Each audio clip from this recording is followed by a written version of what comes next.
జై శ్రీమన్నారాయణ. మోక్షద ఏకాదశి మార్గశిర మాసంలో శుక్లపక్షాన వచ్చే ఏకాదశిని మోక్షద ఏకాదశి అంటారు. మరి పేరులో ఉన్నట్లుగానే ఈ ఏకాదశిని నియమ నిష్టలతో గనక ఆచరిస్తే మోక్షం తప్పకుండా వస్తుందని పెద్దలు చెప్తారు. విష్ణుమూర్తిని కేశవుని రూపంలో ఆరాధిస్తాము.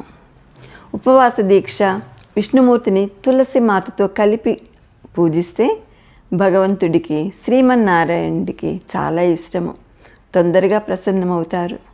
తులసి ఆరాధన విష్ణుమూర్తికి చాలా ప్రియము.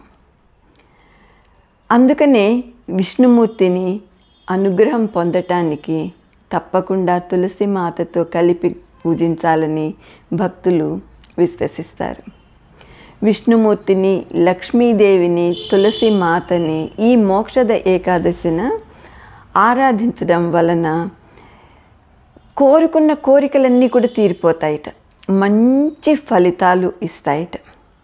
రకరకాల సమస్యలన్నిటికీ పరిష్కారం లభిస్తుంది.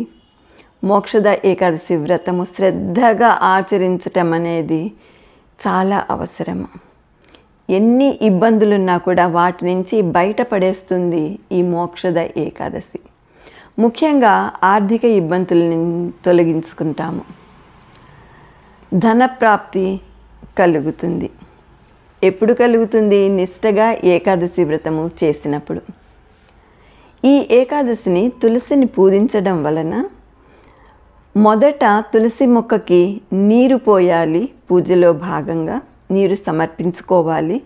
తర్వాత తులసి మొక్కకి ఆవు పాలతో ఆర్ఘ్యం సమర్పించాలి. 7 ప్రదక్షిణలు చేయాలి. ఈ రకంగా కనుక చేస్తే ఆర్థిక ఇబ్బందులన్నీ తొందరగా కూడా సమసిపోతాయి అని చెప్తారు. విష్ణుమూర్తికి అభిషేకం చేస్తాము ప్రతి ఏకాదశిన. మరి ఈ మోక్షద ఏకాదశిన చెరుకు రసంలో తులసి దళాలని కానీ తులసి ఆకుల్ని కానీ వేసి విష్ణుమూర్తికి అభిషేకం చేయడం అనేది ఒక ప్రత్యేకత. ఆర్థిక ఇబ్బందులన్నీ కూడా ఈజీగా తొలగిపోతాయిట. ధనప్రాప్తి కలుగుతుంది. ఎన్ని అడ్డంకులు, ఎన్ని బాధలు ఉన్నా కూడా భగవంతుడు, కేశవుడు వాటి నుంచి మనని బయటపడేస్తాడు. తులసి జపమాలతో విష్ణుమూర్తి నామాలను జపిస్తే విష్ణుమూర్తికి అత్యంత సంతోషం. అదృష్టం మనని వరిస్తుంది.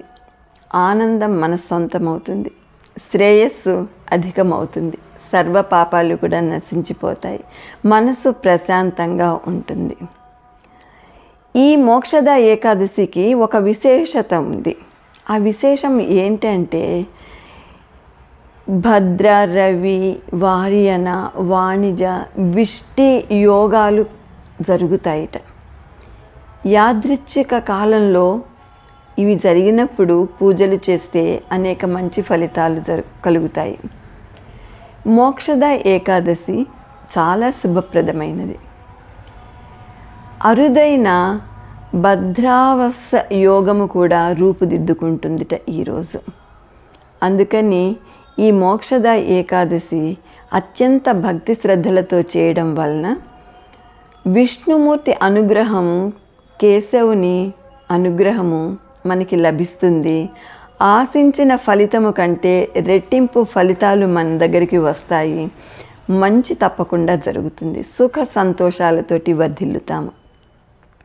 మామూలుగా అన్ని ఏకాదశిలో చేసినట్లుగానే పూజా గదిని శుభ్రం చేసుకుని పూలతో, పసుపు కుంకుమలతో అలంకరించి విష్ణుమూర్తి ప్రతిమని, విగ్రహాన్ని ఒక పీఠము పైన ఉంచి పూజ చేయటము, అర్చన చేయటము చాలా మంచిది. పసుపు రంగులో ఉన్న పూలని తోటి ఆరాధించాలి.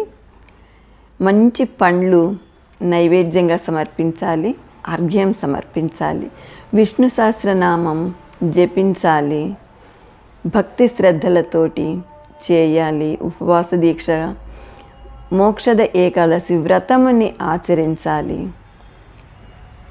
భక్తి శ్రద్ధలతో నైవేద్యం సమర్పించి ప్రసాదాన్ని నలుగురికి పంచాలి, కుటుంబ సభ్యులతో కలిసి తీసుకోవాలి. ఇట్లా ఈ మోక్షద ఏకాదశికి ఒక స్పెషాలిటీ, ఒక ప్రత్యేకత ఉంది.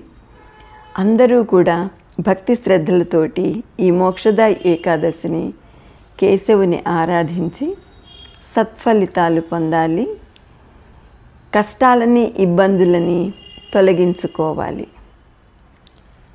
జై శ్రీమన్నారాయణ.